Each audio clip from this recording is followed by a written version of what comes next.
Hey, Christ Center Buffalo. It's been a while since we were able to update you, and you can probably guess why. The church has been proceeding with their various ministries, the virtual worship service that we're trying to host, as well as various life groups and catechesis and our prayer meetings.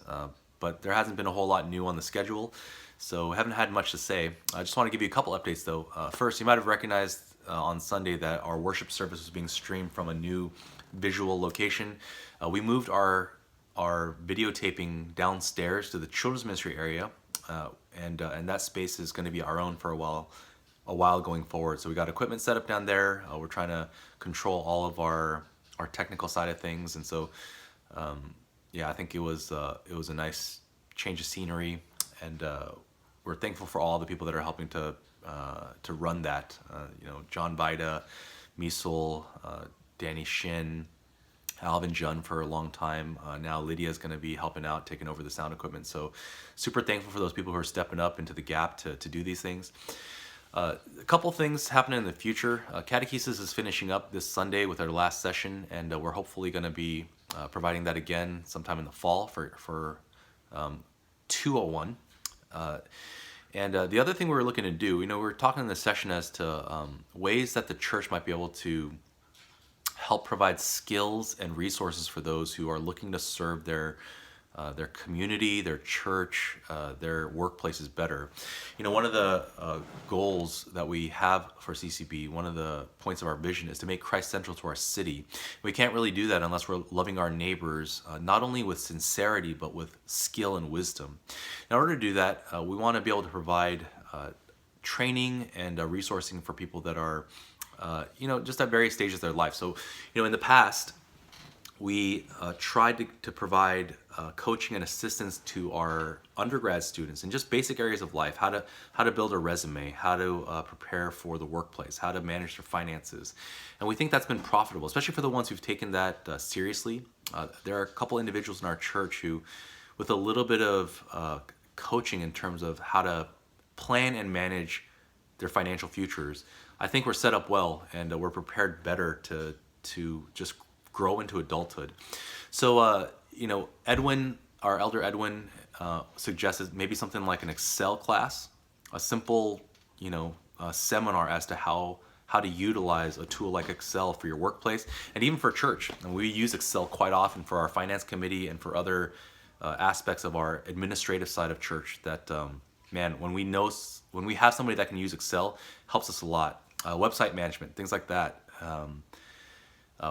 We would love as a church to be able to provide training and assistance to our members. So I want to ask you a couple things. One, if you're interested in something like that, send me a message. Chris@christcentralbuffalo.com is my email, and you can tell me, hey, I'm interested in something like that. How can I be a part of it? If you have ideas for a topic that you'd like taught on, maybe it is how to find a job. Maybe it is how to build up professional skills. Maybe it's just something that's been on your mind that school or friends just weren't able to prepare you for. Send me a message and tell me what it is that you might like to see.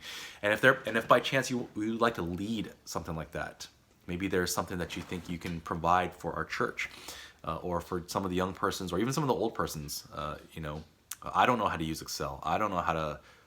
As a pastor, I've never really had to build a really solid resume. My resumes are pastor resumes, and so that's a skill that I never developed.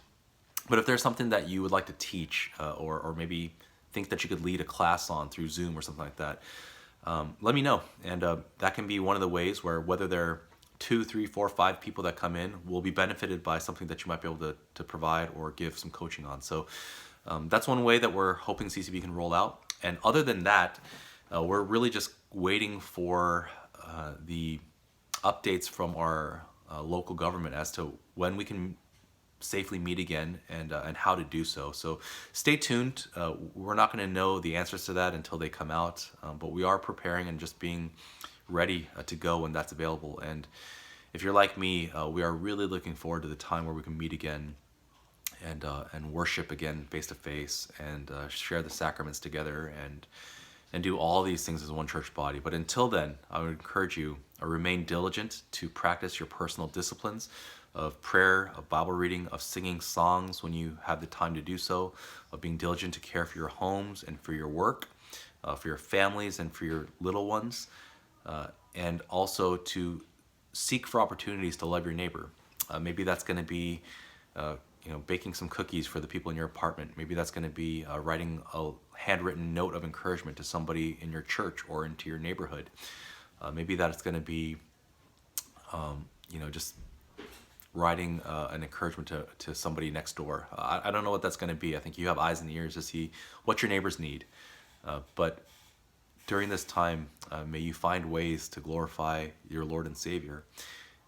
And we'll all be looking forward to the time we can meet again. So, CCB, we miss you guys. Looking forward to see you guys again. And until then, stay connected through our online platforms, and we'll connect with you as much as we can. So, talk to you soon. Bye.